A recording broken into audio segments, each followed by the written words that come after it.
Halo warga Jakarta, bersama saya Anton Haryadi. Berita Jakarta hari ini 9 Juli 2025 menghadirkan berita pilihan dan informasi terbaru untuk Anda.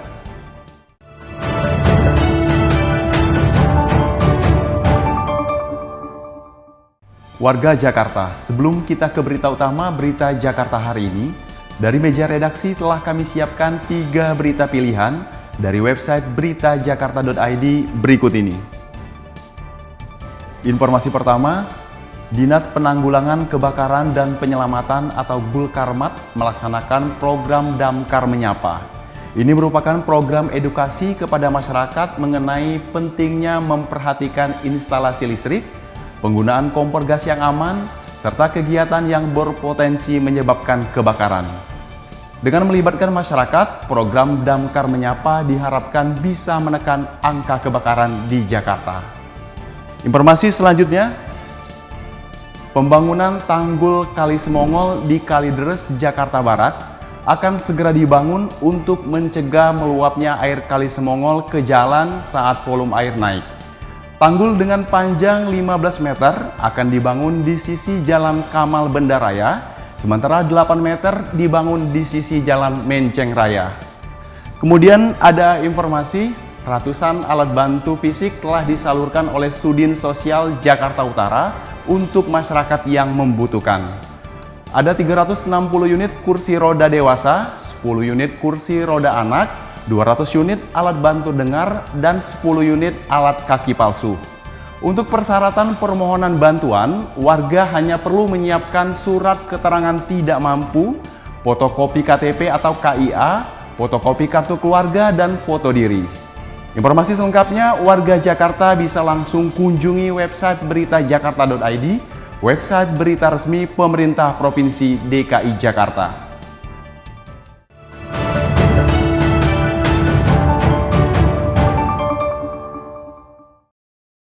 Kita beralih ke berita pertama, berita Jakarta hari ini. Pemerintah Provinsi DKI Jakarta akan memberikan bantuan air bersih bagi warga Kota Bekasi, Jawa Barat.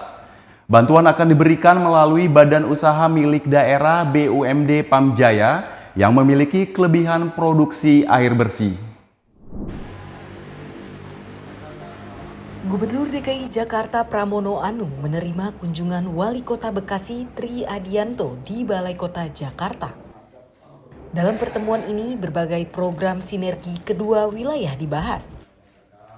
Mulai dari perpanjangan kerjasama pengelolaan tempat pengolahan sampah terpadu atau TPST Bantar Gebang hingga bantuan air bersih untuk Bekasi. Pramono Anung menyatakan bahwa Pamjaya memiliki kapasitas produksi air bersih yang mencukupi. Nantinya, Pamjaya akan bersinergi dengan BUMD milik Bekasi Tirta Patriot. Secara khusus dan saya sudah menyetujui yang berkaitan dengan PDAM, yaitu kerjasama bagaimana pemerintah Jakarta, karena kita bisa memproduksi air bersih lebih, sehingga sebagian kemudian akan kami salurkan ke Bekasi, dan saya sudah menyetujui, Pak Wali juga sudah sepakat, sehingga dengan demikian itu segera ditindaklanjuti. Kerjasama ini menjadi bentuk komitmen kedua pemerintah daerah dalam meningkatkan pelayanan publik, khususnya di sektor air bersih. Tim Berita Jakarta melaporkan. Kita beralih ke berita selanjutnya.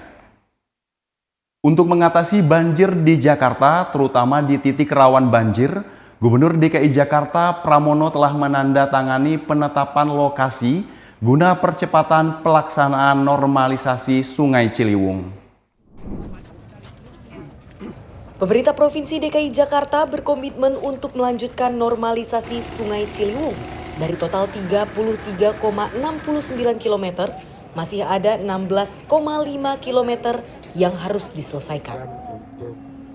Gubernur DKI Jakarta Pramono Anung mengungkapkan telah menandatangani penetapan lokasi atau penlok untuk kawasan Rawajati, Pengadegan, Cawang, dan Cililitan. Dalam kesempatan ini saya juga ingin menyampaikan, saya sudah menandatangani penlok di tempat ini yang harusnya memang tidak layak dihuni, tidak bisa dihuni, karena ini memang normalisasi Ciliwung segera kita lakukan. Dari 14 penlok, 4 saya sudah tanda tangani, 2 di sini, 2 di sana ya. Pramono menegaskan pembebasan lahan akan dilakukan dengan pendekatan persuasif kepada warga. Hal ini penting mengingatkan tinggi muka air Sungai Ciliwung sudah melampaui kawasan permukiman dan beresiko tergenang atau terbenam jika tanggul jebol. Kepala Dinas Sumber Daya Air Jakarta, Ika Agustin Ningrum, menyebut pembebasan lahan dirancang dimulai bulan Agustus. Saat ini, Dinas SDA telah melakukan koordinasi dengan Kementerian Pekerjaan Umum untuk mempersiapkan tahap normalisasi. Pembayaran dengan setelah selesainya tim pengadaan lahan dari Kementerian ATR BPN, kemungkinan bulan depan sudah melakukan pembayaran, kemudian sudah kami koordinasikan dengan Kementerian PU, izin Pak Gubernur, kami justru tinggal menunggu Kementerian PU untuk melakukan pekerjaan tersebut. Untuk mendukung proses ini, Pemprov DKI Jakarta telah menyiapkan anggaran sebesar 98 miliar rupiah. Dana tersebut diperuntukkan untuk pembebasan lahan warga di sekitar aliran Kali Ciliwung yang akan dinormalisasi. Tim Berita Jakarta melaporkan.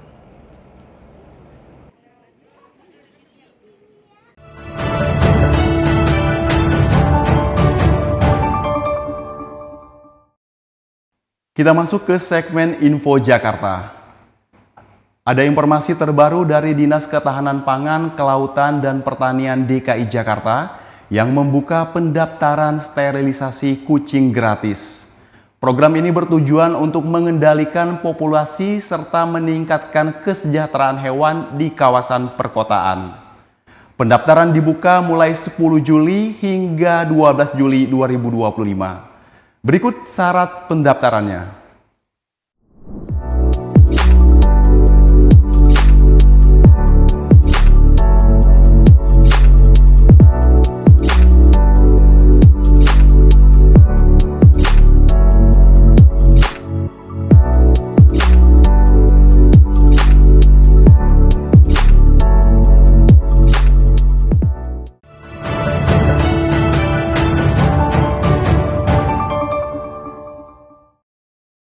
Beralih ke informasi cuaca. Sebelum memulai aktivitas esok hari, warga Jakarta bisa melihat perakiraan cuaca yang dirilis BMKG berikut ini. Dikutip dari laman bmkg.go.id pada Kamis 10 Juli 2025, diperkirakan sebagian besar wilayah Jakarta akan berawan.